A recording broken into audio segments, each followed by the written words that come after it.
Albert Einstein once said, everybody's a genius, but if you judge a fish by its ability to climb a tree, it will live its whole life believing that it is stupid. Ladies and gentlemen of the jury, today on trial we have modern day schooling. Glad you could come. Not only does he make fish climb trees, but also makes them climb down and do a 10-mile run. Tell me, school, are you proud of the things you've done? Turning millions of people into robots, do you find that fun? Do you realize how many kids relate to that fish swimming upstream in class, never finding their gifts, thinking they are stupid, believing they are useless? Well, the time has come, no more excuses. I call school to the stand and accuse him of killing creativity, individuality, and being intellectually abusive. He's an ancient institution that has outlived his usage. So, Your Honor, this concludes my opening statement, and if I may present the evidence of my case, I will prove it. Proceed. Exhibit A. Here's a modern day phone. Recognize it? Here's a phone from 150 years ago. Big difference, right? Stay with me. Here's a car from today, and here's a car from 150 years ago.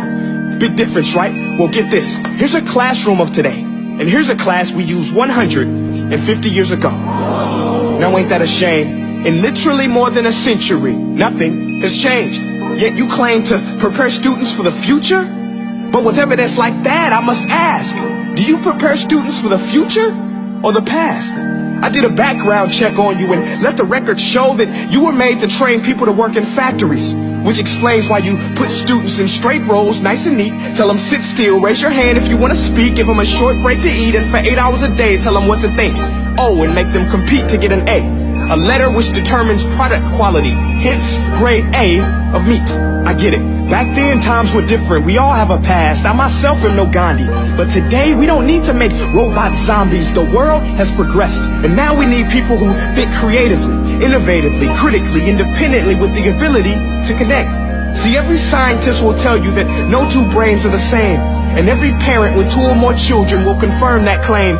So please explain why you treat students like cookie cutter frames or snapback hats, giving them this one-size-fits-all crap. Watch your language. Sorry, Your Honor, but if a doctor prescribed the exact same medicine to all of his patients, the results will be tragic. So many people will get sick, yet when it comes to school, this is exactly what happens. This educational malpractice, where one teacher stands in front of 20 kids, each one having different strengths, different needs, different gifts, different dreams, and you teach the same thing the same way?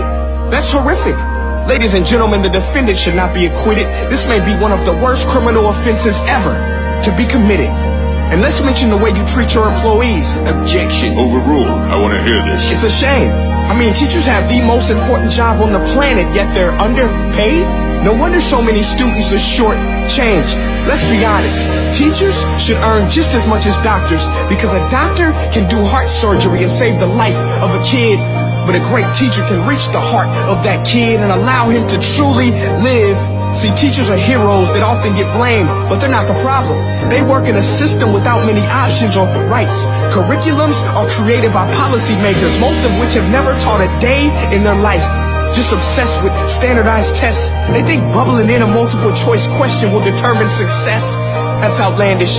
In fact, these tests are too cruel to be used and should be abandoned, but don't take my word for it. Take Frederick J. Kelly, the man who invented standardized testing, who said, and I quote, "These tests are too cruel to be used and should be abandoned." Ladies and gentlemen of the jury, if we continue down this road, the results will be lethal.